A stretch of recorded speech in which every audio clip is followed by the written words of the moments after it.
উর্মিলা নিদ্রা, কলমে কবি সুস্মিতা চক্রবর্তী, কণ্ঠে আমি কবিতা দাস। দাদা দিদিরা, আমি উর্মিলা, সেই যে গো রামানুজ লক্ষণের স্ত্রী। না, আমাকে পাবার জন্য কোনো পরীক্ষা দিতে হয়নি আমার স্বামীকে। আমি ছিলাম ফাও। আমার বাবা মায়ের জন্ম দেয়া সন্তান ছিলাম আমি। কিন্তু মজা দেখুন, আমি চিরকাল অবহেলাই পেয়েছি। আমার দিদিকে আপনারা জনক নন্দিনী বলেন, তো আমি কে? আমি তো সুনয়নার গর্ভজাতা। রাজর্ষি জনক আমার পিতা। তাদের পালিতা কন্যা শ্রেষ্ঠ শিক্ষার অধিকারিণী। আমি রইলাম ঘরের কোনায়। শিক্ষাও সেরকম হলো, বলার মতো নয়। সীতার জন্য সব কিছু শ্রেষ্ঠ, না হলে রাজর্ষি জনকের বদনাম হবে তো। ঔরসজাত কন্যাকে অবহেলা করাই ধর্ম। আমি শুধু কাব্যে নই, জীবনেও উপেক্ষিতা।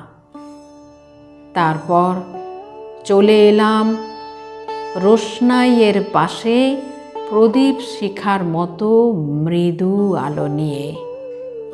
সীতার পাশে উর্মিলা, সূর্যের পাশে প্রদীপ। একদিন এলো সেই ভয়ঙ্কর দিন।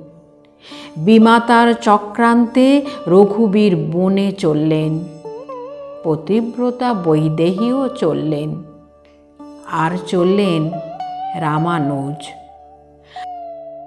আমিও যেতে চাইলাম। পতির পাশে থাকা তো সতীর ধর্ম। কিন্তু অমোঘ নির্দেশ এলো, আমাকে অযোধ্যায় থাকতে হবে, বৃদ্ধ বৃদ্ধা শ্বশুর শাশুড়িদের দেখাশোনা করার জন্য।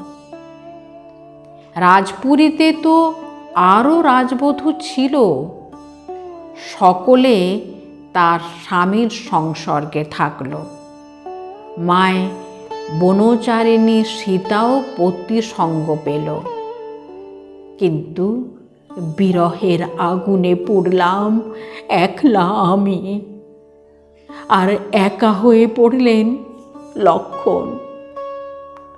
প্রতিবাদী হলাম এবার। আমি ব্রহ্মচর্যে চলে এলাম। আসলে ব্রহ্মচারিণী তো হয়েই ছিলাম।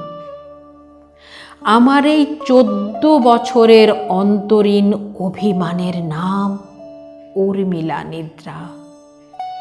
রাজবাড়ির সমস্ত বৈভব ত্যাগ করে নিজেকে লোকচক্ষুর অন্তরালে নিয়ে গেলাম। উর্মিলা নিদ্রা 14 বছরের অন্তরীণ জীবন। স্বার্থপর বলবেন? বলুন। তবু উর্মিলা নিদ্রা আমার একমাত্র প্রতিবাদ ছিল।